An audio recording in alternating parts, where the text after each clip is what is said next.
This tutorial is all about how to use FloDesk to send out a newsletter. So once you've created your FloDesk account, you obviously won't see any emails in here to start, but this will be the first page that you see where it says My Emails. Before we do anything else, we want to go into your profiles. Over here in the upper right-hand corner, you're going to click the drop down and we're going to go to Email Setup. You'll first need to set up your email domain. It's going to try to authenticate it for you. So you'll put in what you want the sender's name to be, and then you'll also put in the from email. It's then going to send you an email to verify that this is correct. And once you have that, when you come back, it should look like this and say that it's verified. You'll also want to set up your domain.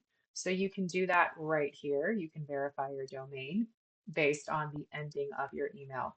If it is a Gmail account, you can still verify it that way, but I would just use the email setup to do that. You can go into branding and you can automatically upload your logo and you can update your colors. And if you're going to use the templates that are already in FloDesk, then I recommend doing this to make it easier for you. But if you're going to use a newsletter that was created like from by us, for example, then you don't really need to do this. So don't stress about it too much. All right, anytime you need to go back to that email page, you're going to click on the FloDesk icon over here, and it's going to take you back to where we are. So now we're just going to build out our template design. So we're going to go to New Email, and you have lots of options in here. But like I said, if we're creating your newsletter for you, you're going to choose the Start from Scratch option. And we're just going to call this for today, for this example, Test Newsletter. You would obviously give it a name like March newsletter or April newsletter, something like that, so you know which month it was for. Once it opens up, it's going to automatically give me this. I don't want to use this because what I actually need are image boxes. Because when we create your newsletter for you, we're going to send it to you as images. So to do that, I'm just going to hit this little plus button here and I'm going to choose the image option. Now that I have that on here, I'm going to come up here, click on this box, hit the trash can. I'm going to click on this box and hit the trash can. This one, trash can, and this little extra one, trash can. Now, if you notice, I already have my address down here. You will need some sort of address at the bottom of yours. So you can click on it to set that up. I also have icons down here because I've sent before. These icons are all linked to my social media accounts, so you'll have to do that as well on yours. So if you click on it and click links, you can click manage linked accounts and set those up. Once you set them the first time and once you've set this address the first time, you don't have to do it again, which is really nice. Okay, so most of our newsletters are going to be 2 or 3 images long or pages long. So if you just have one, you can stay right here. If you have 2, if you click on this, you can hit the duplicate option and it's going to give you 2 photo grids here, which is what we want for this example. Now to add your photo, you're going to click on this top photo grid and then over here on the right hand side, you'll see an option that says upload image. So I'm going to go ahead and click on that. And then I know that I've already saved it in here and I'm going to click on one. So mine is 3 pages. So I'm going to click on one and it's going to upload that first one in there. I'm going to go ahead and duplicate this one. So now I have 3 spots. I'm going to click on 2, upload an image, and I'm going to click on 3 and upload my image. So now you can see I've got my full newsletter here. If I want to add any links, you would click on the image that you want to add the link to. And then right here, there's a link option where you can choose to link to a URL. You can also choose to attach a file, or you can create an action. In this situation for your newsletter, the only thing that you might need is a link to our URL. I wouldn't worry about anything else. You can choose this option here to preview, mobile preview. It shows you what it's going to look like on the mobile version, so you can see the font size and everything else. And then you can click on the desktop preview, same thing here. I'm going to click back to editing. All right, now that that is built out, I'm going to go ahead and hit the next button. And this is where it's going to ask you who it's coming from. So we set this up in the beginning already, but you can change the sender name here. And then if you have multiple email addresses that you chose, you can choose from the option here. So I'm going to keep mine as is. I'm going to hit continue. And then now you choose your subject line. It does allow you to choose emojis if you want to, but you would type your subject line in here. Your preview text is what's going to show up. For example, if they get this and they're checking on their phone, it would have the subject line and a little bit of a preview text.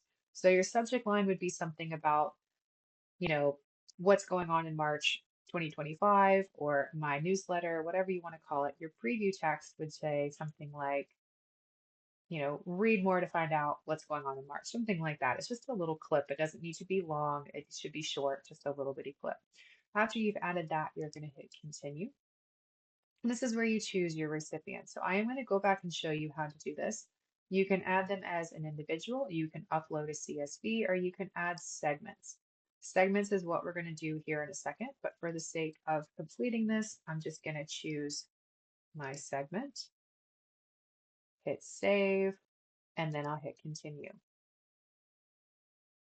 Now it's going to ask me if we should send it now or later. If you choose to send it now, obviously it's going to ask you, are you sure? You're going to hit yes, and it's going to send. If you choose later, you can choose a date and time. This is great if you're getting a head start and maybe you have your newsletter done, let's say on the 18th, and you want it to go out on the 1st and you don't want to have to worry about coming back to schedule it. So then if that's the case, you would just choose the 1st. You can choose a time, so best time for morning, best time for afternoon, best time for evening, or you can choose a custom time, and then you would go from there. You can also choose a test email option. So if you click on send a test email, you can choose where you want it to go. Obviously, you'd want this to go you would click your own here to send to you personally so you can see how it looks. All right, I'm not going to continue here because the next step would be to actually send it, which don't really want to do right now. So I would hit schedule and move on. Because we're not going to do that, I'm going to go ahead and hit this FloDesk button up here to take me back to my emails. And you can see it right here. If you forgot to name it, all you have to do is click and then you can delete and name it whatever you want. Another great thing is once you've done this first one, if you want to do one for next month, you click the 3 dots on your previous one, hit duplicate, and then all you have to do is swap out to the new newsletter. All right, so let's go into our audience here. So basically you're working in emails, which that was pretty simple.